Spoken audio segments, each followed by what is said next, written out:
Hello everyone, here's my screencast for our unit on class. Before I begin, I feel it is important to take a look at a few examples of class systems in history.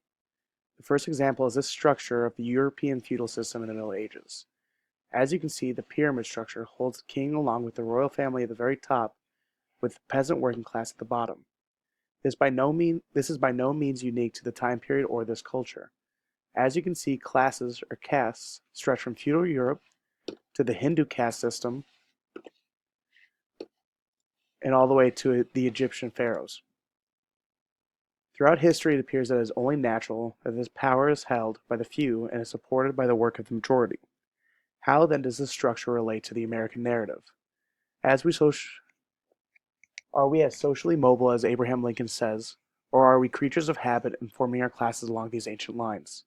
Class in this section has been discussed much as race has in the previous unit.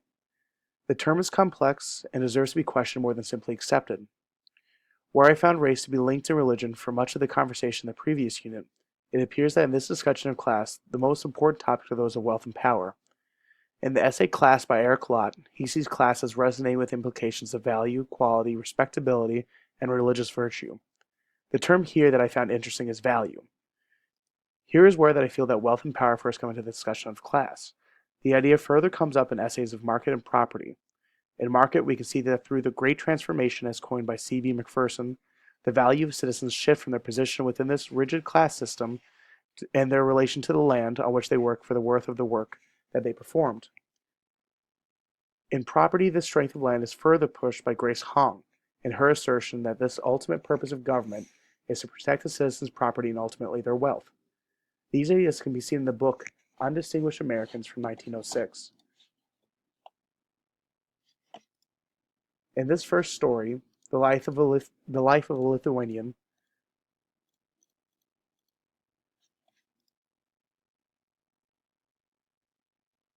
there is a clear account of the fascination of the strength of American social mobility in the face of the being chained to the land which brings you worth. To have strength in the craft like this traveling shoeman is what appealed greatly to this worker, and what would appeal greatly to many facing the inability to wiggle out of their class based on their value. So class is created through wealth and power. Value. As people are associated together through their common value, they move to communicate their pride and issues with their station in this class. In America, specifically, we can see this discourse taking place in the public sphere. While this term has its own confusions as described in the essay Public by Bruce Robbins, one of the key identifications in this essay is the defining of private. Private has become to signify both the domain of capitalist economics and the domain of personal freedom. It is this description that I feel perfectly captures where class is being discussed in modern America. So we can agree that class is created through wealth and power. This can be seen throughout history. It is this freedom of wealth and power that made the American landscape appealing to so many. But what happens when the secrets of this wealth and power are taken into private sphere? What happens when it begins to feel that the lines between classes are being strengthened by those with the most power and wealth? Well, at that point, the public attempts to bring the private to the public. A clear example of this is the Occupy movement. As you can see, through the distrust of capitalistic intentions of elected officials, this group of people form what appears to be the same class took to the public space of Zuccotti Park to create their discourse of these concerns. Speech is only public when it is addressed beyond their already existing group of members to an indefinite number of strangers.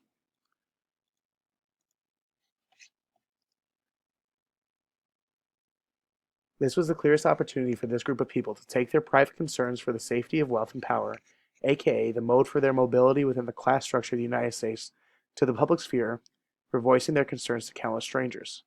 Class is not an easy term. While I have described what may form classes, I have not even touched the countless classes found within the United States or the countless class struggles that have occurred from African Americans, women, to the LGBT community. Class will continue to be defined in the U.S. as wealth and power take new forms and move further and further away from their prior connection to land. It will be our job to study this history of the word and examine our place within our current class and our own ability to shift from one to the other.